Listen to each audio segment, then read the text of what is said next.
Hi guys, today we're back with another important topic that doesn't get much talked about but is equally important as any other in the marketing and digital marketing spectrum.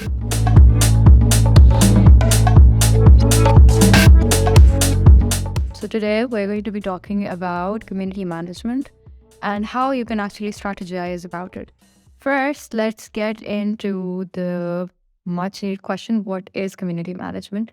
So, community management is just the process of nurturing, building, listening to your customers, essentially knowing what they have to say about you, and then listening to what they have to say about you, and then acting accordingly.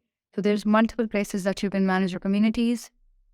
It really depends on where your audience is. But before we get into the very specific and details of the strategy, let's first discuss why you need to start doing community management if you haven't yet, especially with someone that is a startup or still thinking about having community management or not. So think about it. Your customer, being, for example, you, would want to listen to you more when they think that that you're listening to them, right? So community management is essentially building those channels that they can talk to you easily, where there's one-to-one communication and where they know they're being heard and their queries are being managed and their queries are being resolved. So one of the main benefits of community management is having that one-on-one relationship with your customers through which they can trust you, one that fosters a better relationship. And think about it, engaged communities are actually easier to influence in the customer acquisition funnel or sales funnel or just some place in your brand's life where you're launching a new product or you're introducing something new. So it's easier for that community that was engaged to trust you, to keep listening to you, and even spread a good word for your brand without having you to spend extra bucks on it, right? So this is one of the key features of having a managed community and something that you really need to look into. Okay, so an additional benefit is that once you are engaging your community, it's easier for you to get feedback through these engaged communities as well. So, for example, you are managing your community, let's say on Facebook, and you're in the process of launching something new, you're giving out teasers and everything. So, that is a time where you can also gauge your customers' feedback, know the sentiment that they have about your brand. And also, one of the things that can help you through community management is you can actually actively take care of the dialogue that is being that is out there in the market about your brand. So, if I were to give you an example, which we will also show in the video, Wendy's, for example, or Burger King, you might have seen they have very active social media presence, and in fact, they are very active in how they interact with their customers. Now, the interesting thing about brands such as Wendy's or Burger King is that the kind of voice that they have is an actual representation of the kind of audience they have, right? So it's very fun, it's very engaging, it has that humor element in it. So you'll see a lot of their answers, and when they approach their customers' queries, it has that humor element to it. Similarly, if you were to think about a big airline, for example, or an NGO, even when they communicate with their communities, they have a much serious tone. So it really depends on your community, on your audience. It just gives you a chance to adopt the same sort of voice that resonates with your customers the most and makes it easier to relate to your brand and to talk to you. So now that we have sorted out what are the benefits of community management and why you actually need to incorporate it if you haven't yet, we can move on to how you can build a strategy around community management. So number one, what you can do is you need to know what social media channel you're going to target your audience on. So this helps you ideally decide what kind of audience you want to give out the message to and where that audience is actually present. So there could be multiple audience demographics that you're targeting, right? Multiple personas that you're targeting. But let's say for a particular brand of your business, you want to target a younger audience. So for some, that younger audience could be present on Snapchat. Let's suppose you want to go to a broader audience, for example, that might be the time that you could manage your community on Instagram. And let's suppose you have an audience that you want to target that is a little more professional, a little more serious. then you could ideally target them through LinkedIn. So it really depends on your audience, its demographics, and thinking about what this sort of audience could be present, where it could be present. Number two, identify your audience. Once you've decided what social media channel you want to be on, you need to know the nitty gritty details of identifying your target audience. So let's say it is on Snapchat or it's on Instagram. Now you need to know what sort of content that particular audience on Instagram likes to consume, whether there are reels that they like to go through, whether it's informative content that they like to be on, what are their likes, what kind of interactions they have with your competitors, what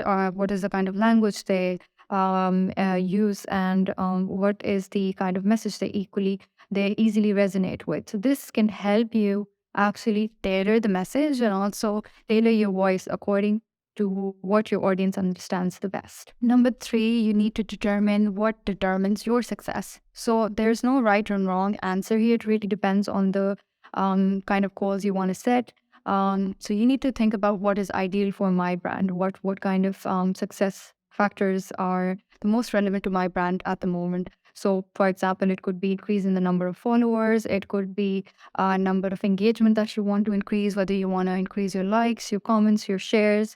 Maybe you want to have a positive sentiment going around your brand. Maybe there has been some sort of controversy that you've been facing recently and you want to maneuver and you want to change the sentiment that has been building. So it really depends what sort of matrix could determine at this particular stage. Next, once you've done this, what you could do is start engaging with your audience. Be as active as possible. This could also be the stage where you decide what and how is it that you're going to cater to your audience, their messages, replying to their queries, answering the questions, any problem that they come up with, any queries, asking, for example, the price of your product or a problem that they've been having, and you could solve it through the comments. It's really to be active, to be engaging, and to actually and genuinely try to help your audience with their problems. That is what community management at this stage would look like for you. What a no-go I would say for you and your brand would be an inactive community management where there have been tons of queries and which have been overlooked. Not only does this give a bad impression to the people that have been asking all these questions, but for example, a potential customer that has come after your brand's profile and sees a lot of queries being unanswered, that comes across as really off-putting. So having a good, strong, reliable community can not only help build that sense of trust between your current customers, but it can also show a very good image of your brand to your potential customers. Now that you've sorted your strategies basics out, the last thing to do is measuring your results. So an important thing to remember, and which I really recommend, is that not only focusing on the quantitative data, but also the qualitative side.